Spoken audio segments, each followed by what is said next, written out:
찬송가 419장으로 찬송하겠습니다. 419장 찬송입니다.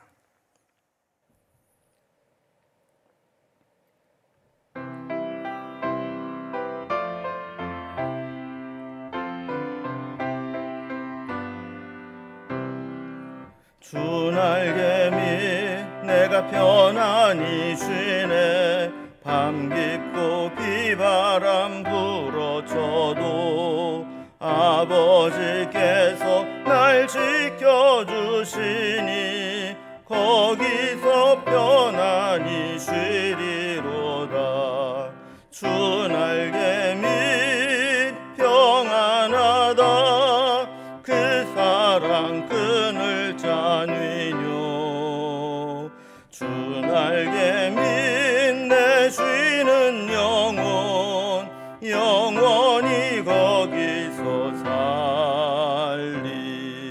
주 날개미 나의 피난처 되니 거기서 쉬기를 원하노라. 세상이 나를 위로치 못하나 거기서 평화를 누리리라. 주 날개미 평안하다. 그 사랑 끈을 짜뉘뇨. 주 날개미 내 쉬는 영혼 영원히 거기서 살리. 주 날개미 잡는 곳 있네. 고달픈 세상 길 가는 동안 나 거기 숨어 돌보심을 받고 영원한 안식을 얻으리라. 주 날개미 평안하다. 그 사랑 끈을 짜뉘뇨. 주 날개미 내 쉬는 영혼 영원히 거기서 살리.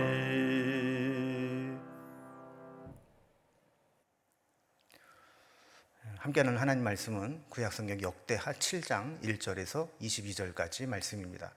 역대하 7장 1절에서 22절까지 말씀을 제가 공독하겠습니다. 솔로몬이 기도를 마침에 불이 하늘에서부터 내려와서 그 번제물들과 제물들을 사르고 여호와의 영광이 그 성전에 가득하니 여호와의 영광이 여호와의 전에 가득함으로 제사장들이 여호와의 전으로 능히 들어가지 못하였고 이스라엘 모든 자손은 불이 내리는 곳과 여호와의 영광이 성전 위에 있는 것을 보고 돌을 깐 땅에 엎드려 경배하며 여호와께 감사하여 이르되 선하시도다. 그의 인자하심이 영원하도다 하니라. 이에 왕과 모든 백성이 여호와 앞에 제사를 드리니 솔로몬 왕이 드린 제물이 소가 22,000마리요 양이 12만 마리라. 이와 같이 왕과 모든 백성이 하나님의 전에 낙성식에 행하니라. 그때의 제사장들은 직분대로 모셔 서고 레위 사람도 여호와의 악기를 가지고 섰으니 이 악기는 전에 다윗 왕이 레위 사람들에게 여호와께 감사하게 하려고 만들어서 여호와의 인자하심이 영원함을 찬송하게 하던 것이라. 제사장들은 무리 앞에서 나팔을 불고 온 이스라엘은 서 있더라. 솔로몬이 또 여호와의 전 앞들 가운데를 거룩하게 하고 거기서 번제물과 화목제물의 기름을 드렸으니 이는 솔로몬이 지은 놋 제단이 능히 그 번제물들과 소제물과 기름을 용납할 수 없음이었더라. 그때의 솔로몬이 7일 동안 절기를 지켰는데 하맛 어귀에서부터 애굽 강까지 온 이스라엘이 심히 큰 회중이 모여 그와 함께 하였더니 8째 날에 무리가 한 성회를 여니라. 제단의 낙성식을 7일 동안 행한 후 이 절기를 7일 동안 지키니라. 이 7째 달 제23일에 왕이 백성을 그들의 장막으로 돌려보내매 백성이 여호와께서 다윗과 솔로몬과 그의 백성 이스라엘에게 베푸신 은혜로 말미암아 기뻐하며 마음에 즐거워하였더라.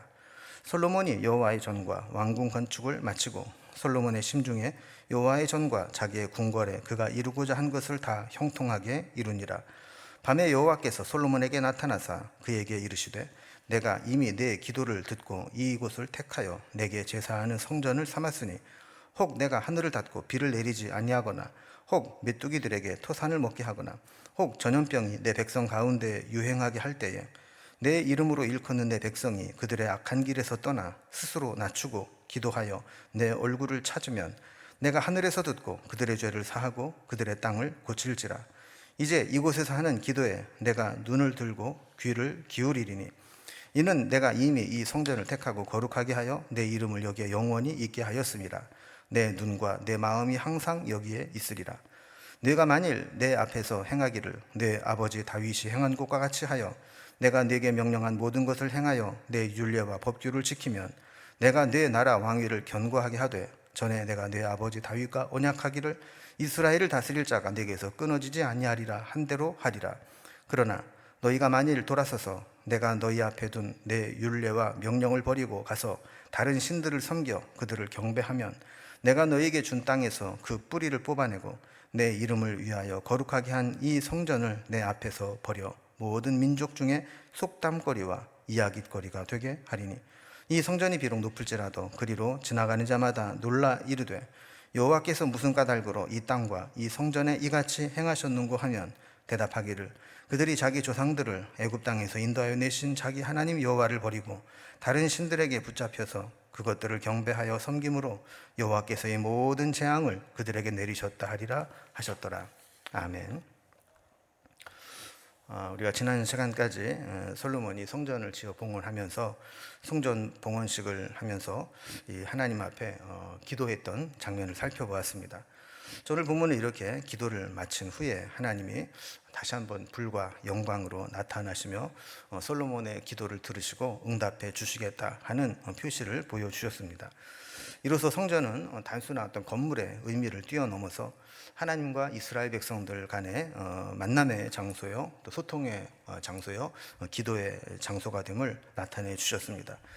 이후에 솔로몬은 이제 성전 봉헌 제사와 장막절 제사를 하나님께 드리게 됩니다.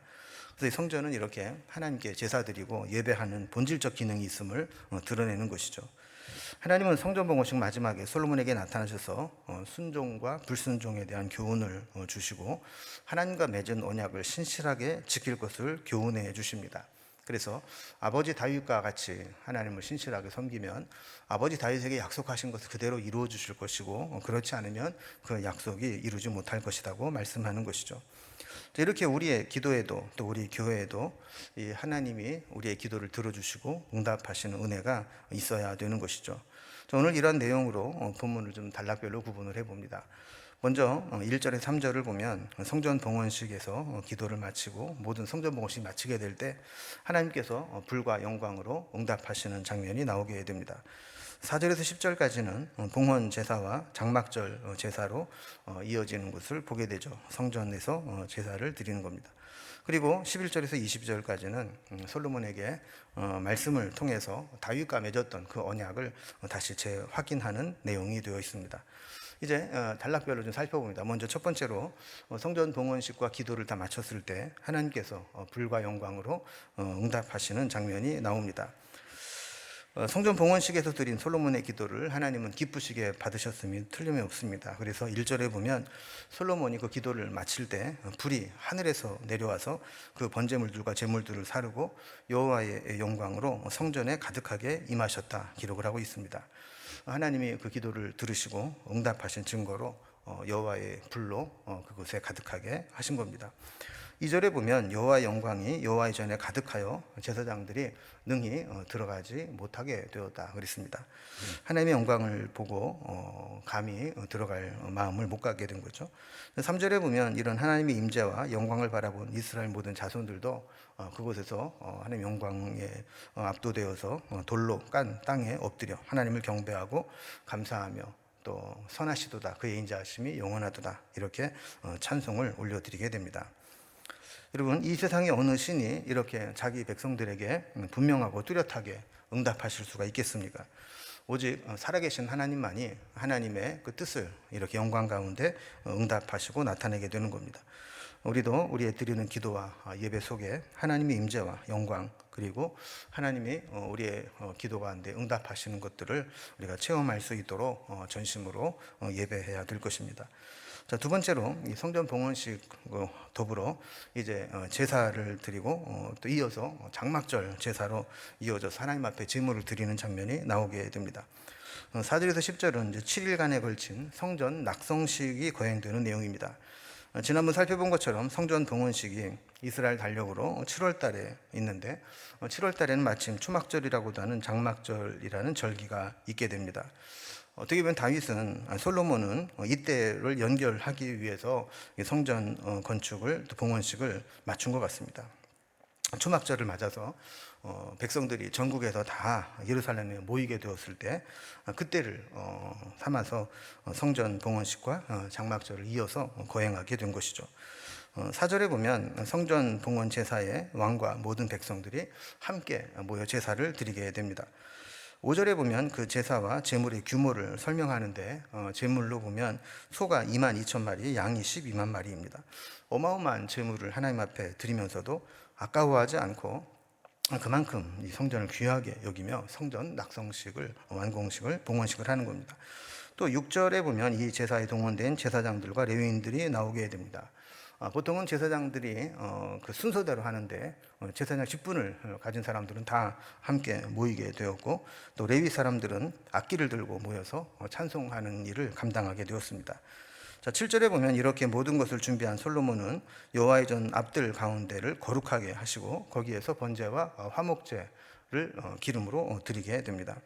자, 이 말은 솔로몬이 드린 제물의 양이 너무 많아서 번제단의 제한된 공간에 한꺼번에 드릴 수 없었고 그래서 여호와의 전 앞들을 임시로 거룩하게 구별하고 거기에까지 제물을 올려드렸다라는 겁니다. 자, 8절에 보면 이렇게 성전 낙성식이 7일 동안 지켜졌음을 다시 한번 이야기합니다. 그리고 낙성식과 바로 이어서 초막절, 장막절까지 연결되도록 한 것을 보게 되죠. 자, 9절에 보면 8째 달에 무리가 한 성회를 열었다 했는데 이건 장막절이 이제 시작되었다 하는 겁니다.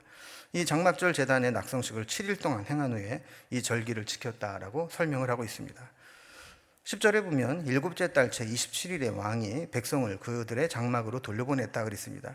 이것은 백성들이 낙성식과 장막절을 지키느라고 이 보름을 성전에 있는 예루살렘에 머물러 있다가 이제 7월 23일에 각자의 집으로 돌아가도록 했다라는 겁니다.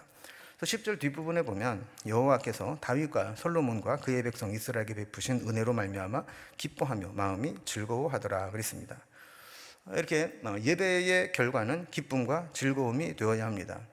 사실 우리가 은혜 받았다라는 것을 여러 가지로 표현할 수 있지만 사실 은혜 받은 가장 중요한 큰 증거는 우리 마음속에 기쁨과 즐거움이 넘치는 것입니다. 우리도 솔로몬이 이렇게 하나님 앞에 성전 낙성식과 장막절로 제사를 드리게 될 때 그 결과로 은혜로 말미암아 기뻐하고 마음이 즐거워했던 것처럼 우리도 하나님을 예배할 때마다 그 속에 임하시는 하나님의 은혜로 기뻐하고 즐거워할 수 있어야 하는 것이죠. 자, 이제 세 번째 단락을 보면 이 모든 절차들이 마친 후에 이 솔로몬에게 하나님께서 말씀으로 응답하시면서 다시 한번 확인해 주시는, 그래서 이 다윗과 맺었던 언약을 이어가기를 원하시는 장면이 나오게 됩니다. 자, 11절에 솔로몬은 성전과 자기 왕국을 건축한 후에 하나님이 이루고자 하시는 것들을 다 형통하게 이루었다라고 고백하며 하나님께 감사합니다. 우리가 원하는 것들을 형통하게 다 이루었다, 이렇게 고백할 수 있다면 얼마나 귀하고 감사한 일입니까? 12절에 보면 이때 하나님께서 솔로몬에게 나타나시게 됩니다. 그리고 하나님이 솔로몬의 기도를 이미 들으셨고 또 성전을 하나님께 제사하는 성전으로 삼으셨다, 이렇게 응답해 주십니다. 이것은 한마디로 이 솔로몬의 성전의 헌정과 또 솔로몬의 드린 기도를 기쁘게 받으셨다라는 것이고 응답하시겠다라는 것입니다. 자, 13절 이하에서는 기도 응답에 대한 구체적인 내용이 나오게 되는데 13절에 솔로몬이 기도했던 그 내용을 받아서 하나님 응답하십니다. 혹 내가 하늘을 닫고 비를 내리지 아니하거나 혹 메뚜기들에게 토산을 먹게 하거나 혹 전염병이 유행하게 할 때에 라고 말씀을 합니다. 솔로몬이 성전에서 또는 성전을 향해서 기도하는 다양한 경우 가운데 저들이 재난을 당하고 또 기근을 만나고 또 전쟁을 만나고 이럴 때죠. 솔로몬은 이런 재난과 고난을 당할 때 이것이 우리가 하나님 앞에 범죄한 것에 대한 하나님의 징계일 수 있다라는 것을 보았죠. 그리고 그것을 해결할 수 있는 방법도 하나님께 나와서 회개하고 하나님께 기도하는 것이라는 것을 알았습니다. 그래서 하나님이 그 솔로몬의 기도를 들으시고 하나님이 너희들에게 이렇게 기근을 내리거나 또 전염병을 내리거나 또 재난을 임하게 될 때 그때 우리가 기도하게 되면 14절 말씀, 우리가 잘 아는 말씀이죠. 이렇게 응답을 하십니다. 내 이름으로 일컫는 내 백성이 그들의 악한 길에서 떠나 스스로 낮추고 기도하여 내 얼굴을 찾으면 내가 하늘에서 듣고 그들의 죄를 사하고 그들의 땅을 고칠지라 그랬습니다. 주의 전을 찾아 나오는 사람들은 하나님 백성이 되고 기도 응답을 받게 되는 것입니다. 특별히 오늘 말씀 보면 주의 이름으로 나와서 기도할 때, 겸비해서 기도할 때 하나님의 사죄의 은총을 얻게 됩니다. 비록 우리가 범죄한 것들이 있다 할지라도 죄에 대한 징계와 심판을 받는 것이 아니라 하나님이 그 죄를 사하시고 지금 내리고 있는 그 재난 가운데서도 그 땅을 고칠 것이라고 약속해 주시는 것이죠. 또 15절에서는 더 확실하게 기도 응답에 대한 약속을 주십니다. 이제 이곳에서 하는 기도에 내가 눈을 들고 귀를 기울이리니. 우리가 기도할 때 응답이 바로 없으면 우리는 하나님이 내 기도를 정말 들으셨는가 이렇게 의심이 되기도 하고 염려가 되기도 합니다. 하나님 분명히 말씀하시죠. 이제 이곳에서 하는 기도에 내가 눈을 들고 귀를 기울이실 것이다. 반드시 그 기도를 들으시고 응답하시겠다라는 겁니다. 그래서 16절에 보면 하나님이 이 성전을 택하고 거룩하게 하여 하나님의 이름을 영원히 여기 있게 하여 하나님의 눈과 마음이 항상 이 성전에 있을 것이다. 이렇게 16절에서 다시 한번 약속해 주시는 겁니다. 17절, 18절 말씀 보면 이제 하나님이 솔로몬에게 특별한 약속을 해 주십니다. 그것은 아버지 다윗과 맺은 언약을 이어서 연장해서 언약을 맺으시겠다는 겁니다.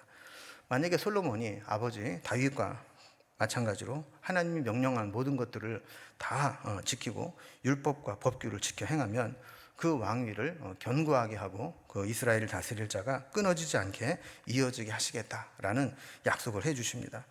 그리고 19절 이하에 보면 마지막으로 경고의 말씀을 주시는데 그러나 내가 만일 돌아서서 내가 너희 앞에 둔 내 율례와 명령을 버리고 가서 다른 신들을 섬겨 그들을 경배하면 이라는 전제로 너희들이 이후에라도 이 언약을 깨트리고 하나님을 떠나서 불순종하고 우상을 섬기게 되고 말씀을 불순종하게 되면 20절 이하에서 있는 것과 같이 이루실 거라는 겁니다. 그 첫 번째가 뭐냐면 하나님이 이스라엘 백성에 준 땅에서 그 뿌리를 뽑아낸다고 그랬습니다. 이 말은 하나님 주신 가나안 땅에서 계속 살지 못하고 뿌리가 뽑혀서 잘려나가듯이 그들이 외국에 포로로 끌려가고 될 것을 경고하는 것이죠. 또한 하나님의 성전을 버려서 모든 민족 중에 속담거리와 조롱거리, 이야기거리가 되게 하실 것이다 라고 합니다. 한때 잘 나갈 때 부러움을 샀던 나라가 이제는 조롱과 또 이야기거리로 전락해 버리게 된다는 것이죠. 그래서 21절을 보면 지나가는 사람들이 그 황폐해진 하나님의 심판으로 무너진 예루살렘을 보면서 도대체 무슨 일이 있었길래 거기에 이런 일들이 일어났는가, 하나님께서 그렇게 하셨는가 라고 의아해하게 될 거라는 겁니다.